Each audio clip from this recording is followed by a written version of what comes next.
Assalamualaikum warahmatullahi wabarakatuh. Halo, bagaimana kabarnya? Oke. Hari ini kita akan belajar tentang faktor-faktor yang mempengaruhi interaksi proses belajar mengajar. Ada 4 faktor. Yang pertama faktor guru, yang kedua faktor siswa, yang ketiga faktor kurikulum, dan yang keempat faktor lingkungan. Mari kita bahas satu persatu. Yang pertama, faktor guru. Guru adalah pengelola pembelajaran atau pembelajar. Jadi, guru di sini tugasnya untuk mencetak generasi-generasi baru yang mana untuk meregenerasi guru yang sudah pensiun ataupun guru yang sudah keluar dari status sebagai guru. Jadi, guru di sini bersifat sangat vital sekali.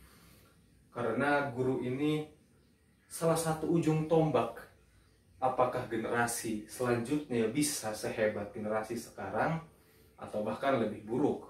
Karena itu, guru perlu memiliki keterampilan-keterampilan yang sangat banyak sekali dalam proses mengajar. Yang pertama adalah keterampilan membuka pelajaran. Membuka pelajaran itu tidak semudah Assalamualaikum dan bla bla bla bla. Tapi guru itu harus bisa menciptakan suasana yang membuat siswanya itu nyaman dan bisa menerima pelajaran yang akan diberikan oleh gurunya secara siap dan tidak tertekan. Jadi, guru yang hebat itu guru yang ketika membuka pelajaran itu bisa membawa suasana yang ia inginkan, entah itu mungkin tegang atau mungkin santai dan yang lainnya. Jadi salah satu keterampilan guru yang sangat penting adalah keterampilan dalam membuka pelajaran.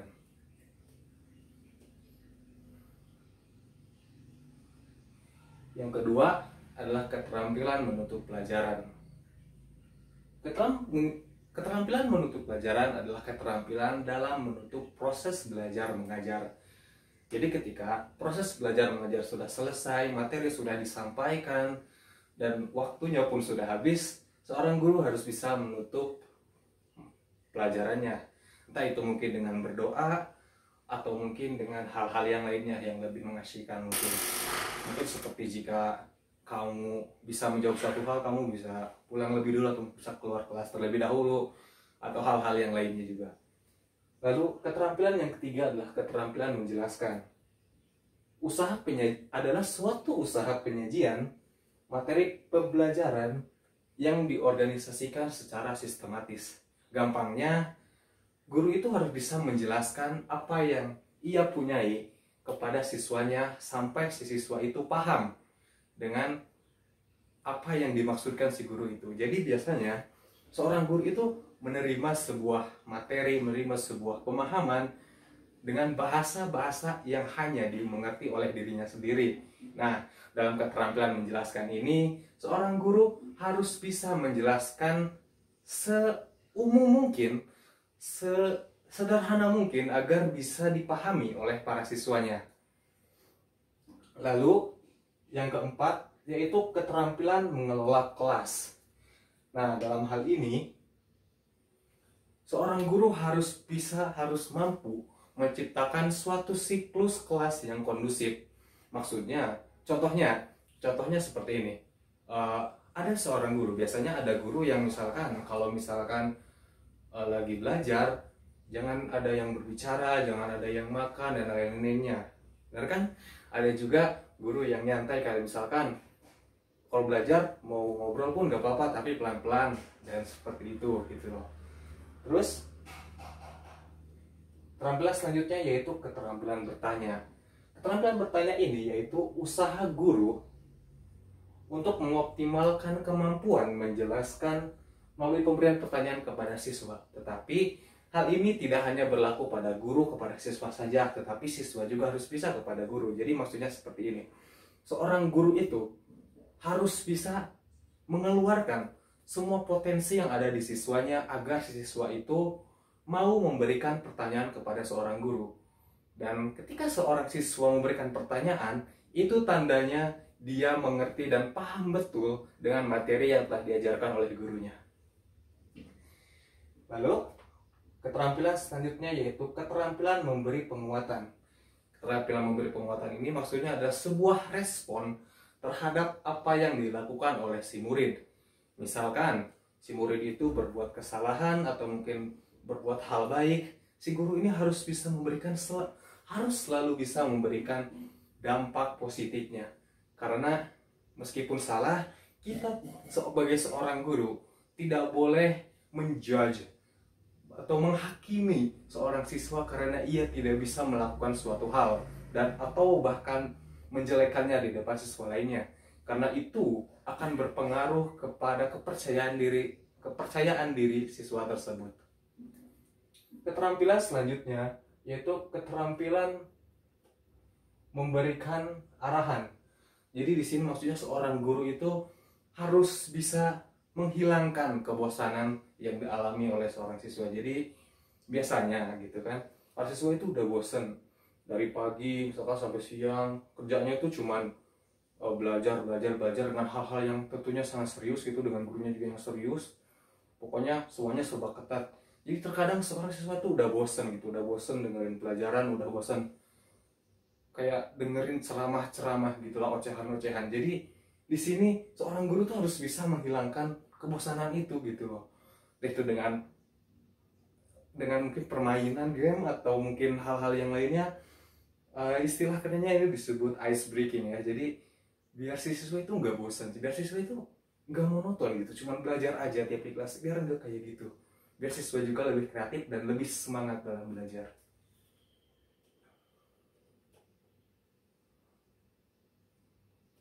Lalu setelah keterampilan belajar, ini masih dalam faktor guru ya.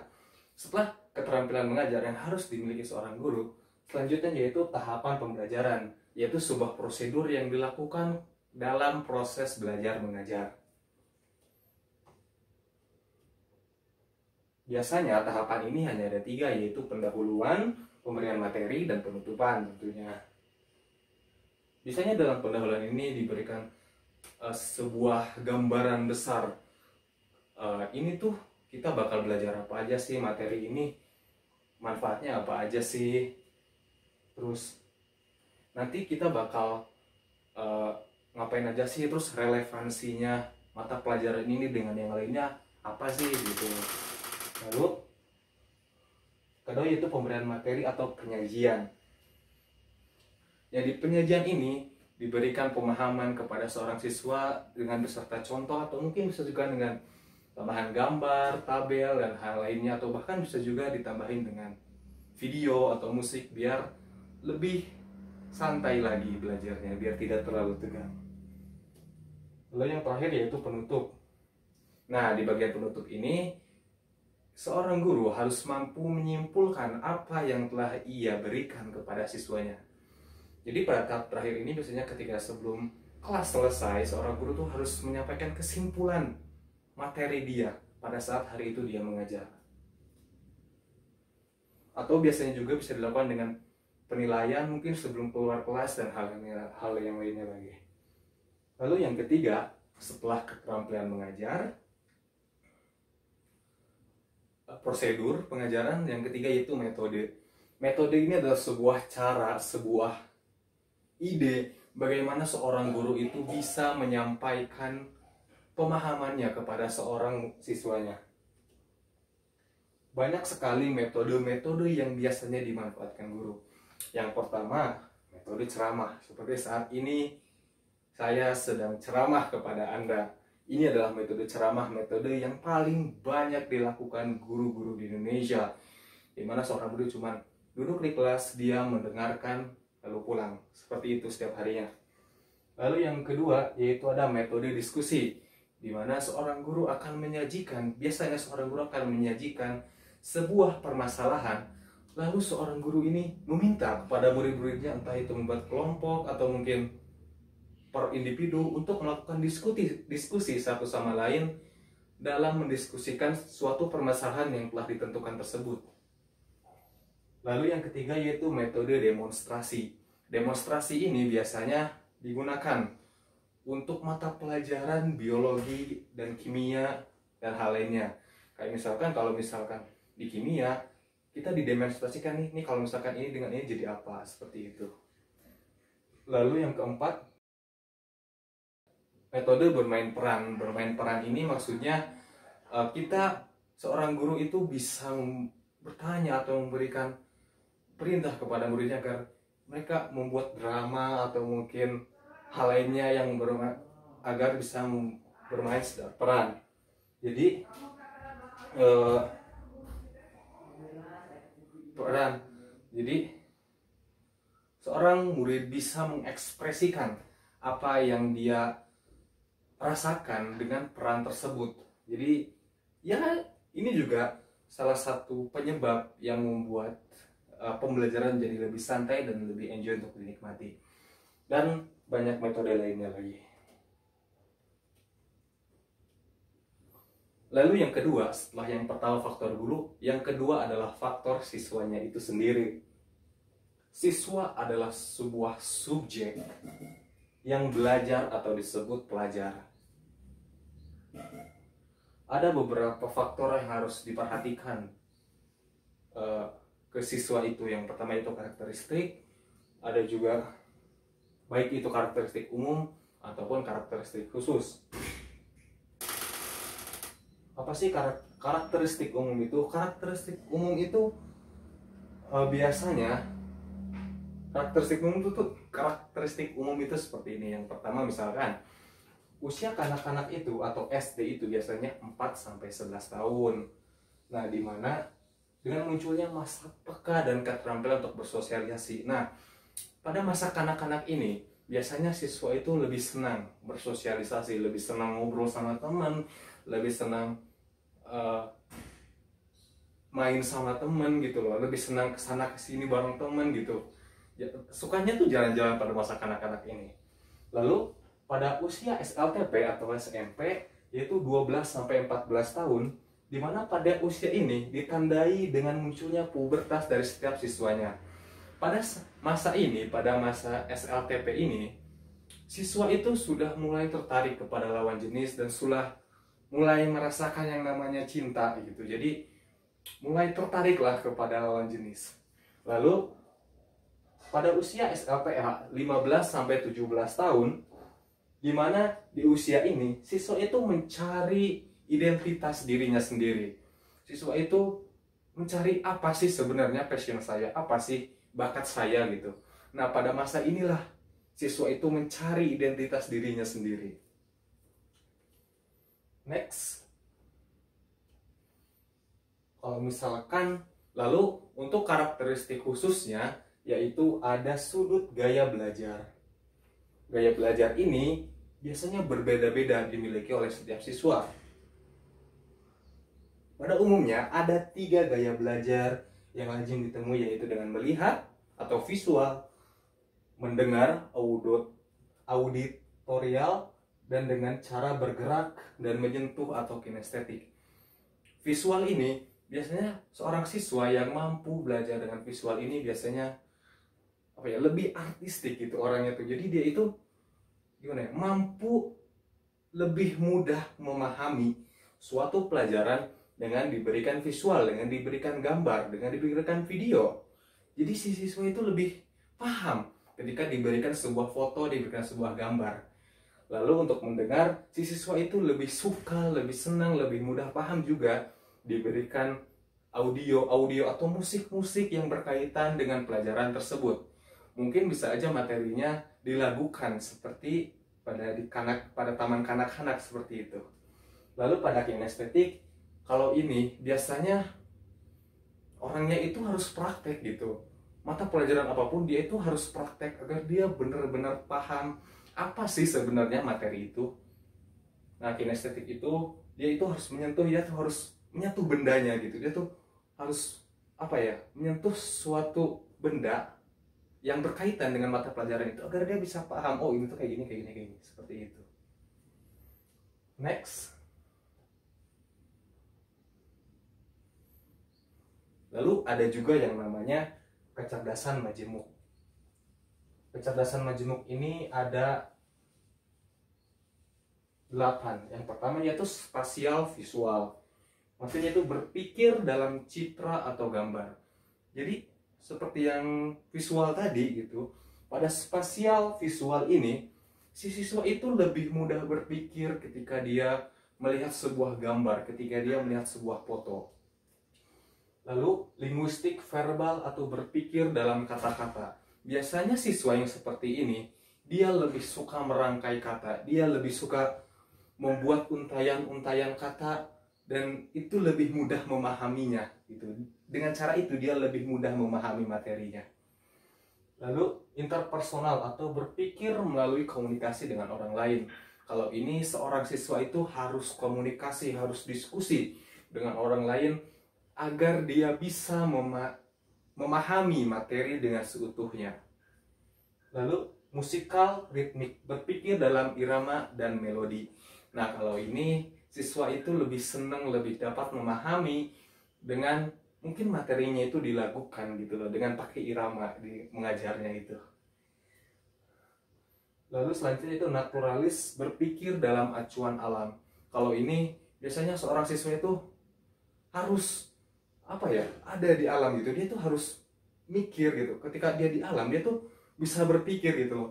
Mungkin maksudnya naturalis di sini, dia itu harus memiliki sebuah tempat yang tenang di mana dia itu baru bisa memahami materi itu. Tidak bisa di tempat ramai dan bising. Lalu selanjutnya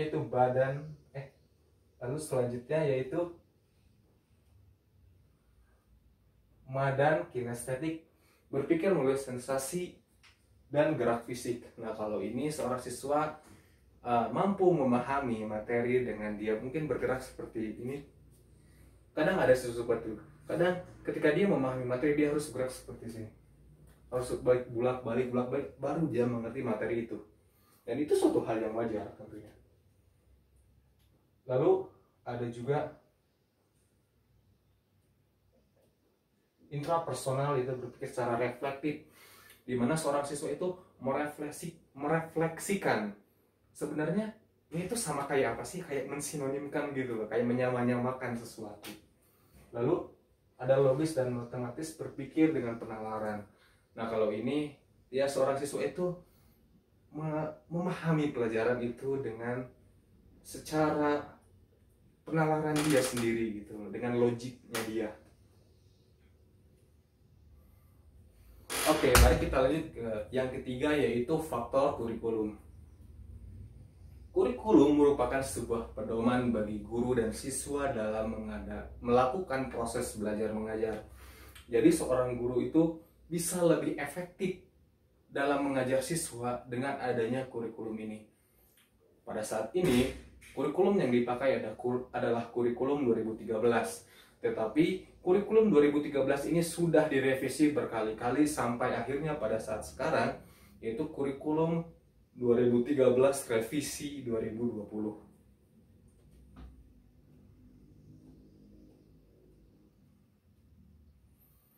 Kenapa harus direvisi berkali-kali? Karena kurikulum ini menyesuaikan zaman, menyesuaikan dengan kondisi anak, entah itu psikis ataupun mental yang pada saat zaman sekarang gitu. Jadi beda pula dengan zaman dulu ketika masih menggunakan KTSP, di mana pengajarannya itu hanya satu arah saja gitu, hanya dari guru saja kepada siswanya. Tetapi pada kurikulum 2013 ini pembelajarannya itu dua arah, yaitu ada dari guru ke siswa dan dari siswa ke guru. Jadi adanya kesinambungan antara guru dan siswa dan menjadikannya lebih akrab tentu saja. Poin positifnya. Lalu yang terakhir yaitu faktor lingkungan.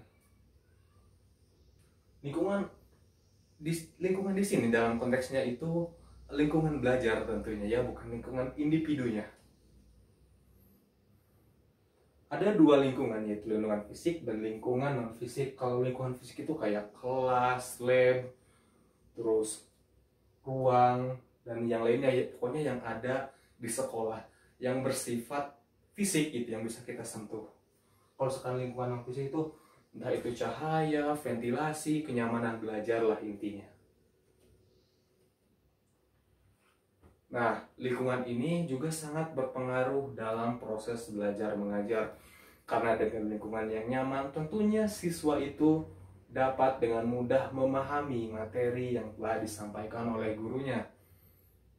Dan siswa pun lebih enjoy itu, lebih dapat gimana ya, lebih senang ketika mereka berada di dalam kelas yang bersih, dengan peralatan yang lengkap, dengan penunjang yang lengkap.